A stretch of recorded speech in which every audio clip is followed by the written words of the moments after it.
Imagine this. Someone walks into a room, says nothing special, does nothing extraordinary, yet everyone leans in. Everyone feels drawn to them without even knowing why. What if I told you that becoming that person, the one person people naturally like, trust, and feel good around, isn't luck, talent, or genetics? It's psychology.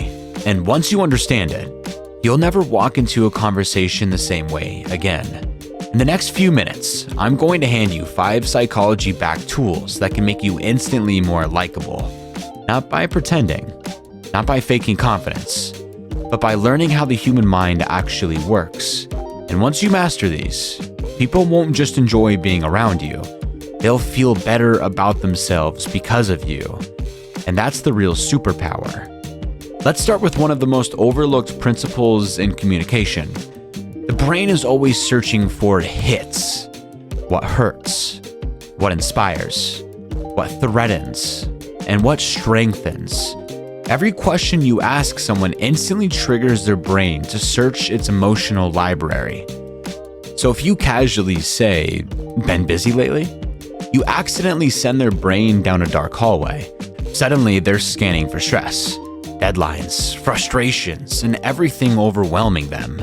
And even if you didn't mean to, the emotional tone they feel in that moment gets linked to you. They won't remember the conversation word for word, but they will remember how they felt around you. But watch what happens when you flip the script. Try asking, "Anything exciting happened to you lately?" Instantly, their brain starts scanning for the good stuff, the wins, the moments that made them smile, the tiny pieces of joy they forgot they even had. And suddenly, you become the person who made them feel lighter, happier, more alive. You didn't just make yourself more likable, you made their day 1% better. That's not manipulation. That's compassion. That's emotional intelligence, and it matters. Emerson captured this perfectly when he said, "To know that even one life has breathed easier because you have lived, that is to have succeeded." This isn't just a social skill. It's a way to move through the world that elevates every person you touch. Next, the power of a name. Dale Carnegie said that a person's name is the sweetest and most important sound in any language. Why? Because our name is tied to identity, belonging, recognition. When someone remembers it, or better yet, says it with warmth, it activates the part of the brain associated with feeling valued. Using someone's name doesn't cost you anything, but it gives them something they crave. Acknowledgement. People don't just like you more when you remember their name, they feel more like themselves around you. And people always return to the places and people where they feel most like themselves. Now, let's talk about one of the strangest psychological hacks ever discovered, the Ben Franklin effect. Most people think, if I do someone a favor, they'll like me more. But the science says the opposite often works better. When someone does a small favor for you, their brain has to find a reason for why they helped. And the easiest explanation? I guess I like them. It creates subconscious investment. So don't be afraid to ask someone for something tiny. Borrowing a pen, asking for a quick suggestion, getting their opinion. You're not being a burden. You're giving their brain an opportunity to choose you.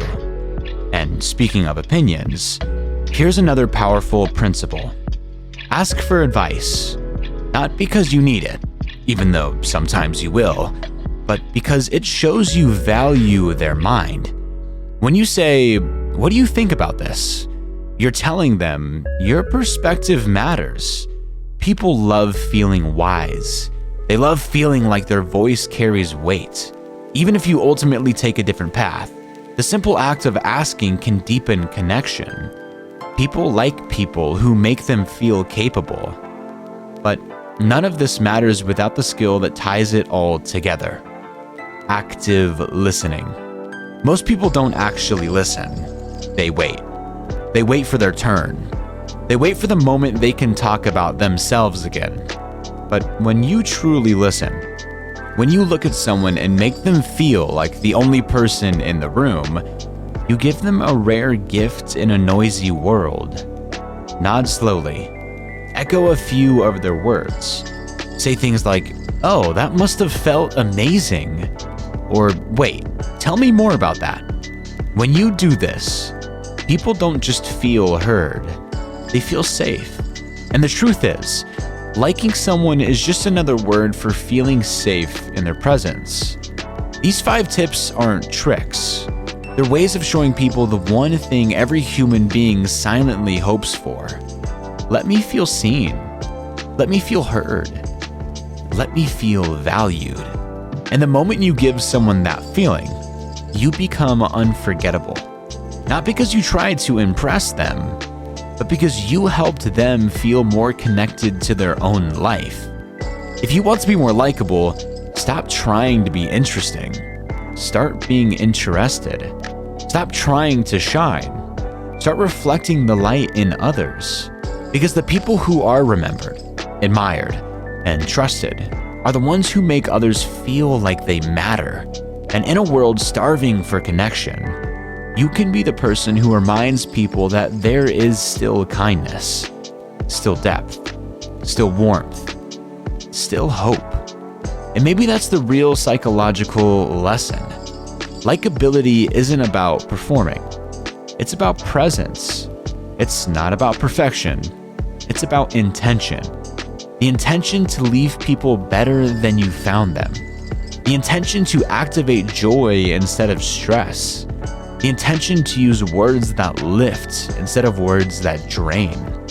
Because at the end of the day, people won't remember your jokes, your stories, your clothes, or your clever lines, but they will always remember the way their soul felt when it stood next to yours. And if you carry that into your conversations, if you can let these 5 principles guide the way you speak, listen, and show up, then you won't just be more likable, you'll be more human. And that, more than anything, is what people fall in love with. If you heard something in this video that sparked a thought in your mind, feel free to let me know what it was down in the comments. And if you stuck around this far, please feel free to like and subscribe. But even if you don't, I'll be back with another video next week, giving you guys more self-improvement advice to better your lives. Thank you for watching.